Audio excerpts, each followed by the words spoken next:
कर्मण्येवाधिकारस्ते मा फलेषु कदाचन मा कर्मफलहेतुर्भो मा ते संगोऽस्त्वविकर्मणि।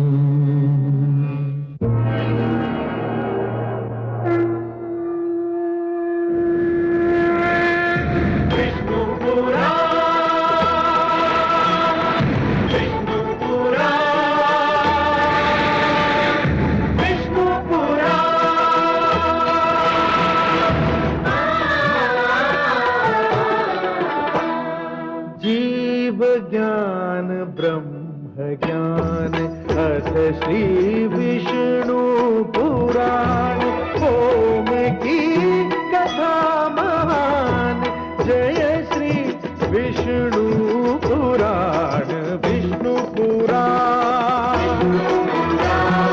विष्णु पुराण विष्णु पुराण प्रगटे कब तीन लोक जन्म मृत्यु हर्ष शोक पृथ्वी जल वायु गगन प्रकृति कब ज्योत अगन इस पुराण में है निहित जप तप और योग ध्यान विष्णु पुराण विष्णु पुराण विष्णु पुराण। मैं माँ हूँ, धरती माँ। स्नेह करने वालों की बात ठुकराना अपने पतन को निमंत्रण देने के समान होता है।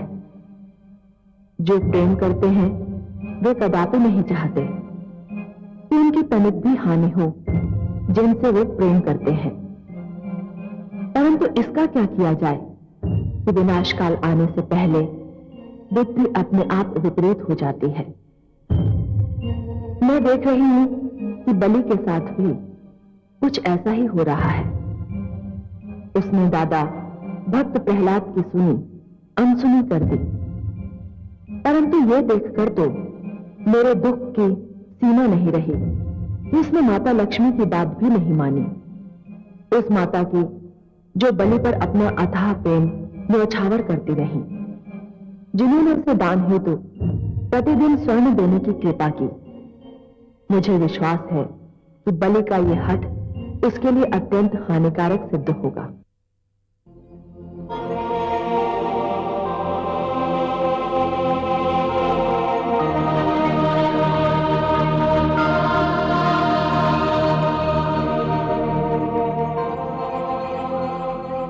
हे त्रिलोकीनाथ, हे पद्मनाभ, आपको कोटि कोटि धन्यवाद।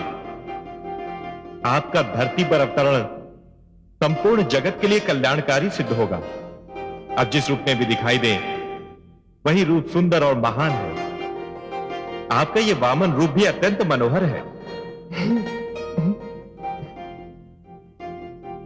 धन्यवाद देवराज, परंतु इस बार मैं स्वयं धरती पर भिक्षा मांगने आया हूं। भिक्षा मांगने? हाँ देवराज, भिक्षा मांगने, एक भिक्षुक बनकर।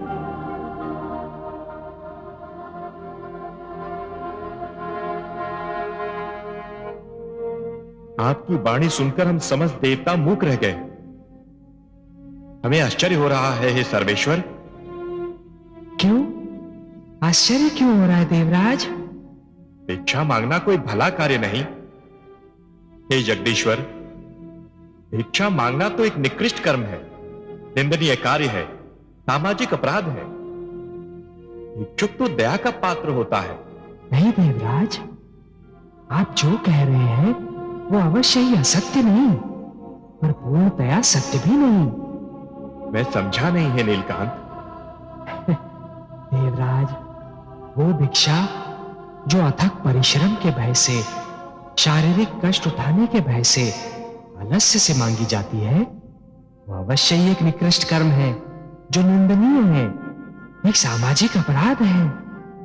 परंतु भिक्षा के और भी तो रूप होते हैं देवराज। और रूप? और रूप क्या हो सकते हैं जगदीश्वर? देवराज, ध्यान से देखिए तो हर प्राणी जन्म से भिक्षुक ही होता है। उसका सारा जीवन भिक्षा मांगते मांगते ही व्यतीत होता है, और वो जिन वस्तुओं की भिक्षा मांगता है उन सारी वस्तुओं की निंदा भी नहीं की जा सकती। आप ज्ञान का स्रोत हैं हे नीलकांत, ज्ञान का आधार है। जो आप जानते हैं कोई और उसका एक अंश भी नहीं जान सकता। पर क्षमा करें, हम आपके विचार समझने में असमर्थ हैं। आप जो कह रहे हैं हमें उसकी व्याख्या जानने की इच्छा हो रही है। कोई प्राणी मात्र जन्म लेने से ही भिक्षुक कैसे हो सकता है? देवराज, कोई कैसे जन्म से ही भिक्षुक हो सकता है? देवराज, प्राणी तो जन्म लेते ही सर्वप्रथम अपनी माता से दूध की भिक्षा मांगता है ना? फिर जैसे ही आयु बढ़ती है अपने पिता से सुरक्षा की भिक्षा मांगता है। एक शिष्य के रूप में अपने गुरु से ज्ञान और विद्या की भिक्षा मांगता है। नई पीढ़ियां पुरानी पीढ़ियों से उनके अनुभव की भिक्षा मांगती हैं। पौधे जड़ की सुरक्षा के लिए जल से, तने की सुरक्षा के लिए वायु से, और फल फूलों की वृद्धि के लिए प्रकाश से भिक्षा मांगते हैं। क्या ये सत्य नहीं है देवराज? धन्य है वासुदेव, धन्य है आप। कितनी ज्ञानवर्धक और मनमोहक बातें हैं आपकी। आपने तो भिक्षा के अर्थ ही बदल दिए।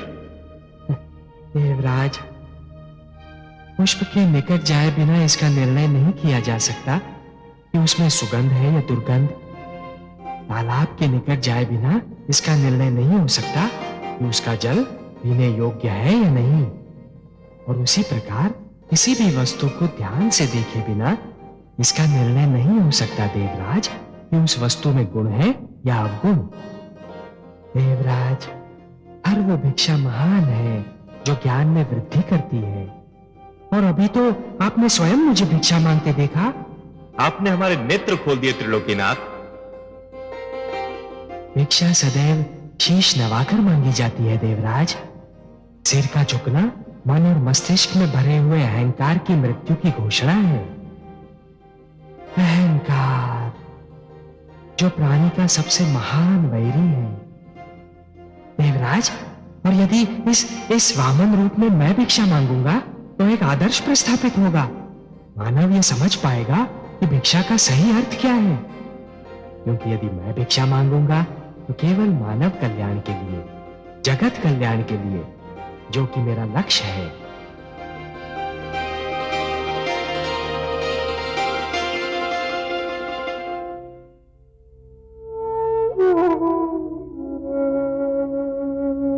देवी,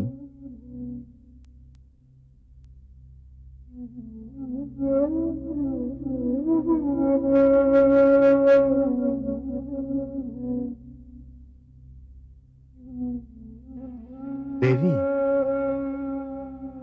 स्वामी, आप कहां खो गई थी आप, जो आपको मेरे आने तक का आभास नहीं हुआ? इतनी महान घटना हुई है।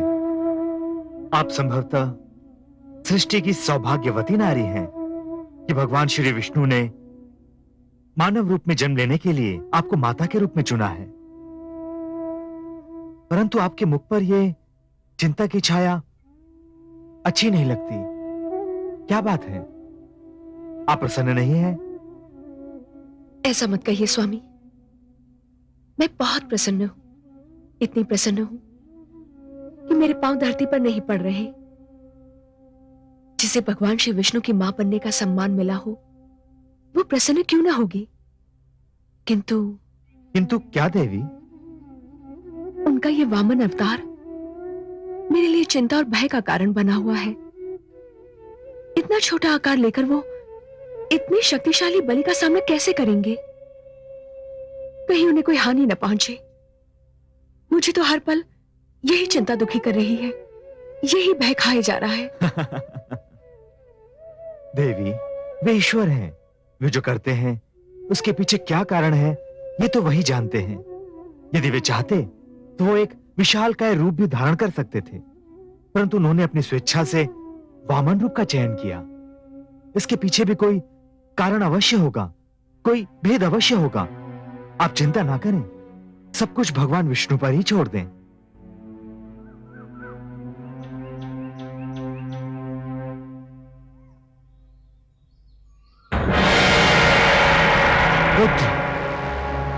पुत्र बलि, पुत्र बलि! अरे, ये गुरुदेव को अचानक क्या हो गया? मैंने अपने जीवन में उन्हें कभी इतना व्यग्र और भयभीत नहीं देखा।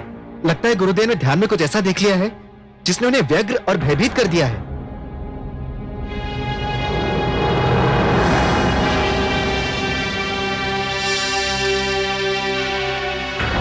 पुत्र बलि, पुत्र बलि! गुरुदेव,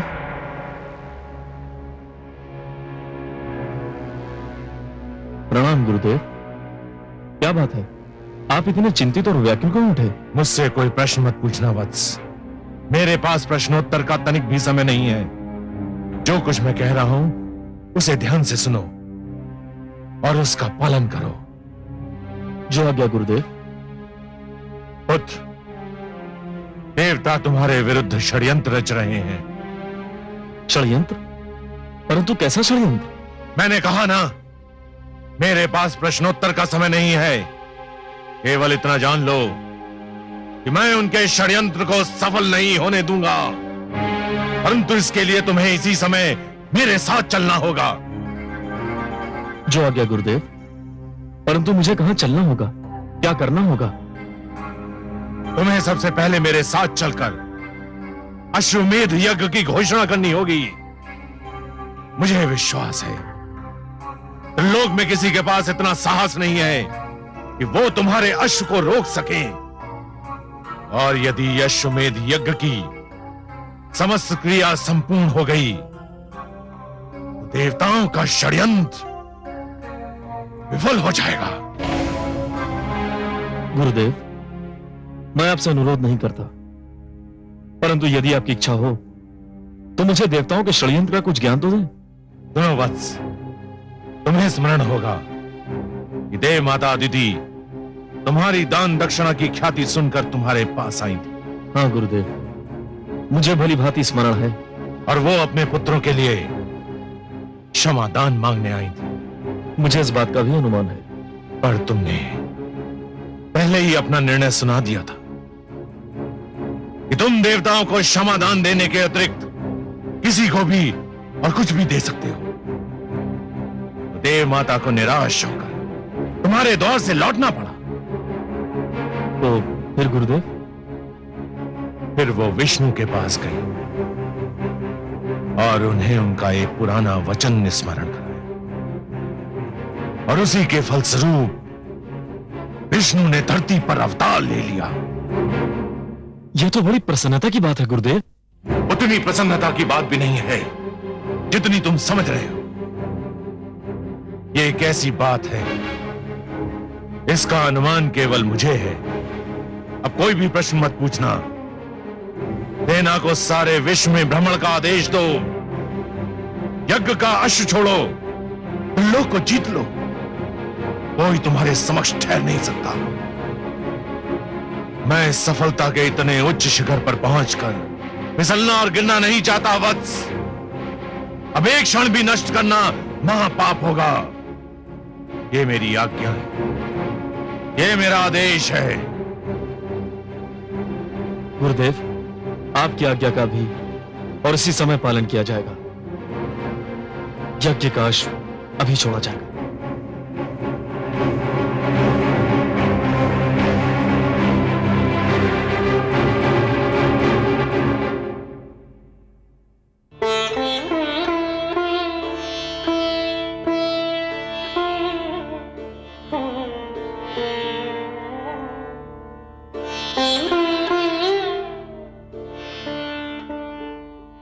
अब मुझे जाने की अनुमति दीजिए माताश्री।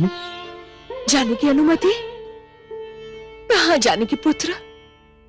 मुझे अपने जन्म का कारण सिद्ध करना है। कैसे अनुमति दूं मेरे प्रिय पुत्र? अभी तो मैंने तुम्हें जी भर के निहारा भी नहीं है। तुम्हें अपने स्नेह सागर से एक बूंद भी नहीं दे सकी हूं। माता, मैं तो आपका पुत्र बन के जन्मा हूं। आपके स्नेह पर मेरा अधिकार सदैव रहेगा। परंतु सर्वप्रथम मुझे मानव कल्याण का लक्ष्य प्राप्त करना है। मुझे बलि के पास जाना है माता। बलि के पास? परंतु पुत्र, वो बहुत शक्तिशाली है, बहुत विशालकाय है, और तुम?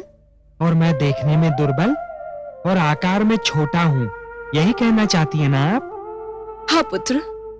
माता, साहस का आकार शरीर के आकार पर निर्भर नहीं होता, और भीतरी स्वरूप बाहरी रूप पर निर्भर नहीं होता। और फिर इस बार तो मैं अहिंसा का संदेश लेकर आया हूं ना। आपका पुत्र बनकर जन्म लेने से पहले ही मैंने ये कह दिया था माता कि मेरा लक्ष्य बलि से युद्ध करना नहीं है, उसका वध करना नहीं है। मुझे तो केवल उसके अहंकार का नाश करना है। मुझे बलि को यह जताना है माता कि मैं सब कुछ सहन कर सकता हूं, परंतु मानव पर अत्याचार और मानव हत्या कदापि सहन नहीं कर सकता। मुझे उसे यह बताना है कि विश्व विजेता होकर भी कोई भी ईश्वर से बड़ा नहीं हो जाता।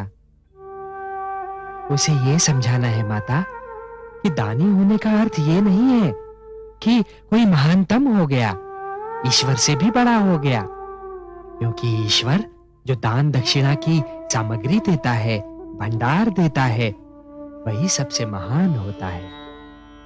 हे माता, उसे मुझे यह भी समझाना है कि ईश्वर धनवानों का चुनाव केवल इसलिए करता है कि वो धन निर्धनों तक पहुंच जाए।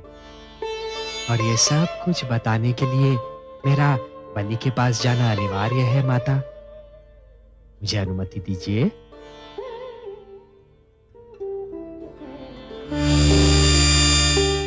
मैं मां हूं, धरती मां। बलि की सेना अश्व लेकर सारे विश्व में गई। दैत्य गुरु शुक्राचार्य ने सच कहा था, कोई भी उसके सामने ठहर नहीं सका। किसी को उसका अश्व रोकने का साहस नहीं हुआ। उसकी सेना उसका अश्व लेकर विजय पताका फहराती हुई लौट आई और आरंभ हुआ यज्ञ का समापन।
यज्ञ के समापन के लिए अंतिम संहिता डालो वत्स।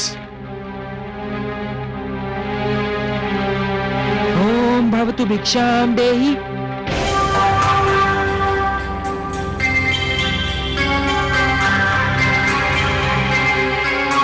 कहां जा रहे हो वत्स? यज्ञ समापन के अंतिम क्षण है ये। पूर्ण आहुति डालो।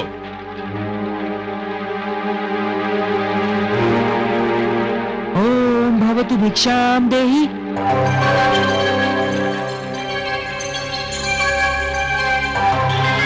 बैठ जाओ वत्स, तुम यज्ञ छोड़कर कहीं नहीं जाओगे। भिक्षाम देहि राजन।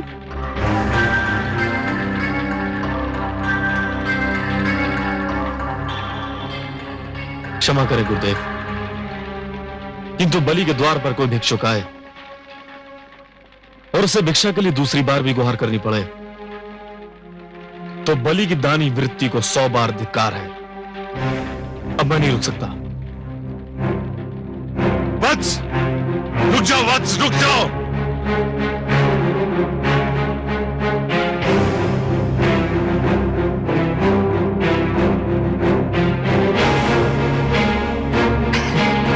प्रणाम राजन। प्रणाम ब्राह्मणदेव। कहिए, क्या चाहिए आपको? राजन, मैं तो एक साधारण ब्राह्मण हूँ और एक ब्राह्मण भिक्षा के अतिरिक्त और क्या चाह सकता है? क्या भिक्षा चाहिए आपको? स्वर्ण, गोधन, गजधन, हीरे, मोती? नहीं राजन, मुझे इनमें से कुछ भी नहीं चाहिए। ब्राह्मणदेव, तो फिर जो भी आवश्यकता हो आपकी मेरे सामने व्यक्त कीजिए। यदि मेरे वश में हुआ तो मैं उसे पूरा करने में तनिक भी संकोच नहीं करूंगा। राजन, राजन, मुझे तो केवल 3 पग भूमि चाहिए। 3 पग भूमि? ब्राह्मणदेव, क्या करेंगे आप 3 पग भूमि का? मैंने तो ये सुना था कि दानी बलि न ये पूछता है कि वो दान किसे दे रहा है और न ये पूछता है कि वो दान में क्या चाह रहा है। ब्राह्मणदेव, मैंने 3 पग भूमि मांगने का कारण इसलिए नहीं पूछा था कि मैं प्रयास करना चाहता हूं। तो फिर क्यों पूछा? मैंने इसलिए पूछा था ब्राह्मणदेव, यदि कोई ऐसा व्यक्ति 3 पग भूमि मांगे जिसका आकार साधारण व्यक्ति की तरह हो तो भी उसका कुछ भला ना होगा, और आप जैसे आकार वाले व्यक्ति के 3 पग तो और भी कम स्थान घेरेंगे, उसमें तो साधारण व्यक्ति खड़ा भी ना हो पाएगा। राजन, मैं ये 3 पग भूमि किसी साधारण व्यक्ति के लिए नहीं मांग रहा हूँ, स्वयं अपने लिए मांग रहा हूँ। आप में क्षमता हो तो भिक्षा दान करें, नहीं तो मैं आगे बढ़ूं। मैं आपको यहां से कहीं नहीं जाने दूंगा ब्राह्मणदेव। मुझे तो यह सोचकर आश्चर्य हो रहा है कि आप महासागर से केवल 1 बूंद पानी मांग रहे हैं, पर्वत से केवल 1 कण चाहते हैं। आप मुझसे केवल 3 पग भूमि मांग रहे हैं और मैं क्षुब्ध हो रहा हूं कि इतना छोटा, इतना साधारण, इतना तुच्छ दान लेते हुए आपको तो लज्जा नहीं आ रही है, किंतु ब्राह्मणदेव देते हुए मुझे लज्जा आ रही है। मांगिए ब्राह्मणदेव, कुछ ऐसा मांगिए कि जिसे देते हुए मुझे प्रसन्नता हो, गर्व हो।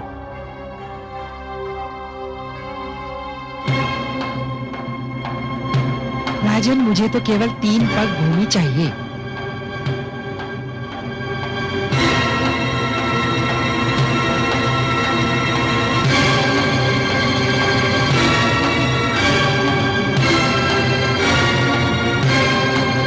कुछ मत देना वत्स, इस ब्राह्मण को कुछ मत देना, इसे कुछ मत देना वत्स, इस ब्राह्मण को कुछ मत देना। गुरुदेव, किंतु क्यों? इधर आओ, ये ब्राह्मण नहीं है। तो फिर कौन है ये? ये छलिया है, ये स्वयं विष्णु है। श्री विष्णु भगवान? हाँ, विष्णु, जिसे तुम सब बड़े आदर से श्री विष्णु भगवान कहते हो, परंतु मैं जानता हूं ये कौन है, क्या है। देखो ना, आज भी वामन रूप में हमें ठगने आ गया है। नहीं गुरुदेव नहीं, आप तो भली भांति जानते हैं कि मैं माता लक्ष्मी का कितना बड़ा उपासक हूं। मैंने तो उनसे भी कहा था कि मैं भगवान विष्णु के दर्शन करना चाहता हूं, जो मेरे दादा श्री प्रहलाद के पूज्य हैं। गुरुदेव, मैं कितना सौभाग्यशाली हूं कि आज भगवान स्वयं चलकर मेरे द्वार पर आए हैं। मैं तो प्रसन्नता से फूला नहीं समा रहा हूं। मूर्ख मत बनो, तुम विष्णु को नहीं जानते हो। यह तुम्हें दर्शन देने नहीं, दंड देने आया है। गुरुदेव, भगवान यहां किस लिए आए हैं मेरे लिए कोई महत्व नहीं रखता। वे यहां आए हैं मेरे लिए बस यही महत्वपूर्ण है। मैं जिनके दर्शन के लिए इतना व्याकुल था वे मेरे सामने हैं। क्या इससे बड़ा सौभाग्य संभव है? और वो भी भिक्षुक बनकर। ये सब एक ढोंग है, एक छलावा है। तुम इसके छल में मत आना।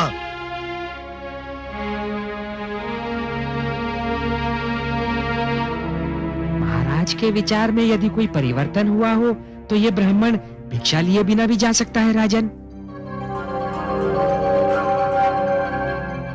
नहीं भगवान नहीं। तो फिर मेरी 3 पग भूमि मैंने दे दी भगवान, मैंने दे दी।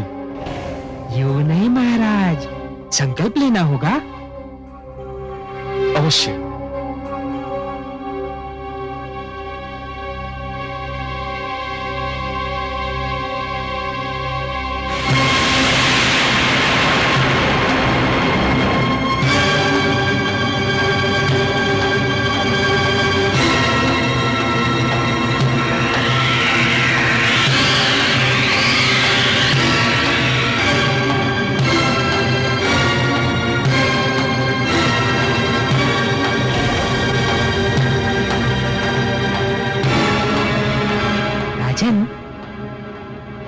लगता है कि कमंडल में कोई कीट फंस गया है।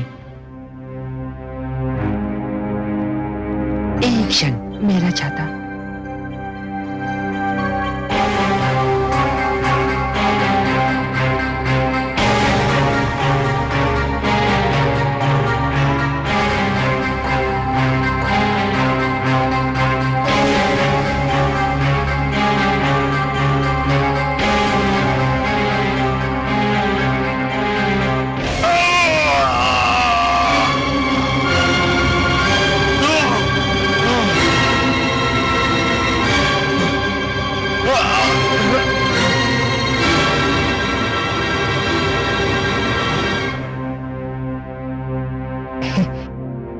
राजन, कीट निकल गया।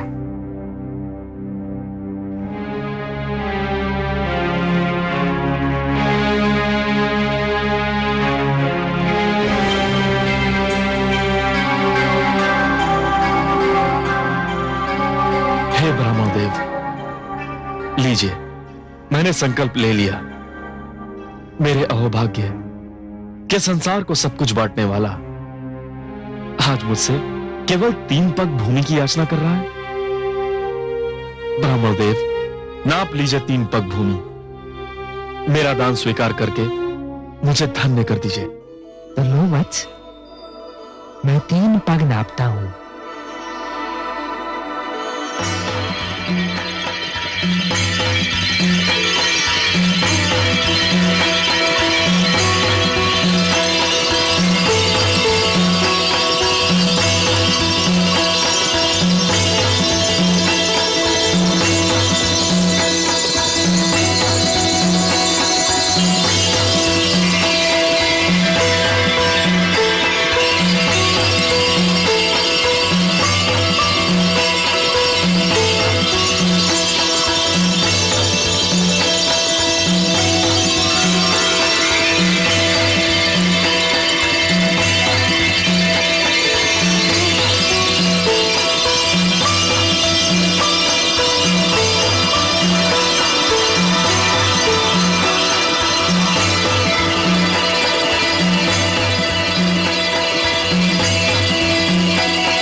देवी गंगा का अवतरण है। नहीं नहीं, अभी इसका समय नहीं हुआ है।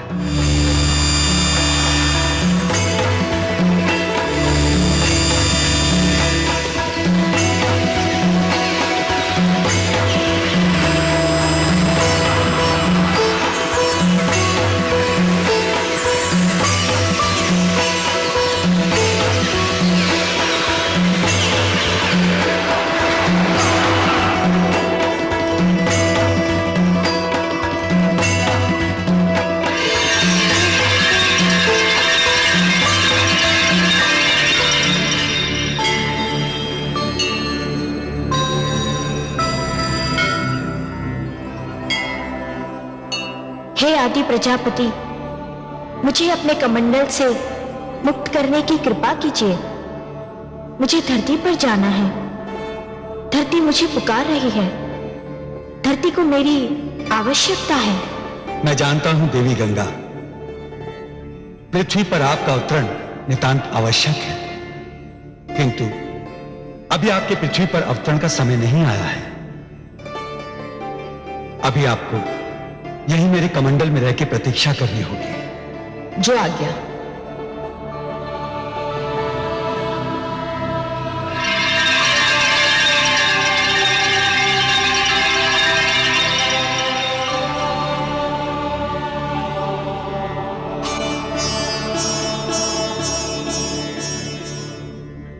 हे बलि, मैंने पहला पग उठाकर समस्त धरती और पाताल को नाप लिया है। अब मैं दूसरा पग उठाने जा रहा हूं।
दूसरा पग उठाकर मैंने समस्त नक्षत्र मंडल और आकाश को नाप लिया है बलि।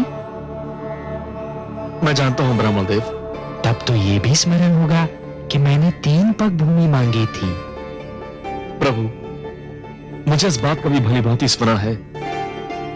और अब तीसरा पग रखने के लिए कोई स्थान शेष ही नहीं है। यह भी जानता हूं प्रभु। हे बलि, क्योंकि तीसरा पग धरने के लिए कोई स्थान शेष नहीं है। यदि तुम चाहो तो मैं तुम्हें तीसरा पग क्षमा कर सकता हूं। नहीं प्रभु, ऐसा मत कहिए। जिन हाथों ने आज तक बलि सिद्धांत स्वीकार किया है वे हाथ साक्षी हैं। जिन आंखों ने आज तक बलि को दान देते हुए देखा है वे आंखें साक्षी हैं। जिन कानों ने आज तक बलि की दानी प्रवृत्ति की ख्याति सुनी है वे कान साक्षी हैं कि बलि कभी अपने संकल्प से नहीं फिरता है। बलि ने सदा अपने हाथ खोलकर और नेत्र बंद कर दान दिया है। प्रभु, बलि ने आपको 3 पग भूमि दान करने का वचन दिया है। प्रभु, तो आपको अपना तीसरा पग उठाना ही पड़ेगा। उठा तो लो बलि, परंतु प्रश्न ये है कि उसे रखूंगा कहां? कोई स्थान शेष ही नहीं रहा। मैं जानता हूं प्रभु, मैं ये भली भांति जानता हूं कि आपके दोनों पगों ने यह सारी सृष्टि, मेरा सारा राजपाट और जो क्षेत्र मैंने जीते थे वे भी नाप लिए हैं। अब केवल एक ही स्थान बचा है जिस पर मेरा अधिकार है, जो मेरा है। मैं तुम्हारा वाक्य पूर्ण होने की प्रतीक्षा कर रहा हूं बलि। वो कौन सी वस्तु है जिस पर अब भी तुम्हारा अधिकार है? प्रभु, वो वस्तु है मेरा शरीर।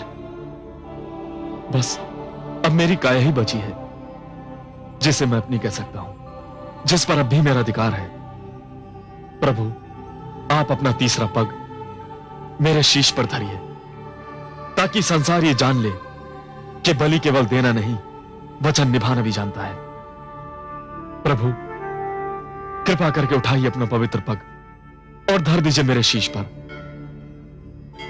प्रभु, ये मेरा आग्रह भी है, मेरा हट भी है और मेरी विनती भी है। हे बलि, यदि तुम्हारी यही इच्छा है और यदि तुम ये समझते हो कि इसी में तुम्हारा उद्धार है, तो मैं ऐसा ही करूंगा।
मैं धन्य हो गया प्रभु,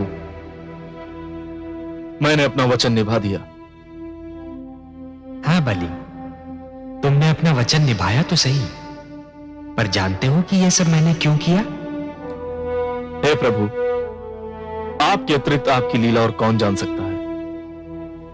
मैं तो केवल इतना जानता हूं कि संभवतः इसी में मेरा उद्धार निहित है। बलि, तुमने अपने जीवन का प्रारंभ बड़े शुभ और उत्तम ढंग से किया था, परंतु जब तुम जीवन के दोराहे पर पहुंचे, तब तुम उस मार्ग पर चल पड़े बलि, जिस पर असत्य का डेरा था, अहंकार का अंधेरा था। यह वो मार्ग नहीं था बलि, जो मेरे भक्त प्रहलाद ने चुना था। यह तो हिरण्यकशिपु की प्रवृत्ति का मार्ग था, जिसके दमन चक्र को रोकने के लिए स्वयं मुझे नरसिंह अवतार धारण करना पड़ा था। जगदीश्वर का लक्ष्य है मानव का कल्याण। आए वामन रूप में धरती पर भगवान। दो पग में भगवान ने नापे दोनों धाम। जो सुनेगा ये पुराण पाएगा सुख और ज्ञान। पाएगा सुख और ज्ञान।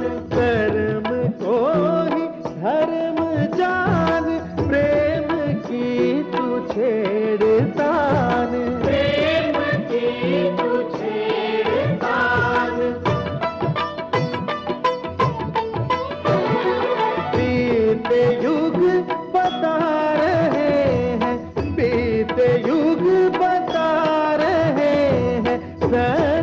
पथ पे चल सुजान।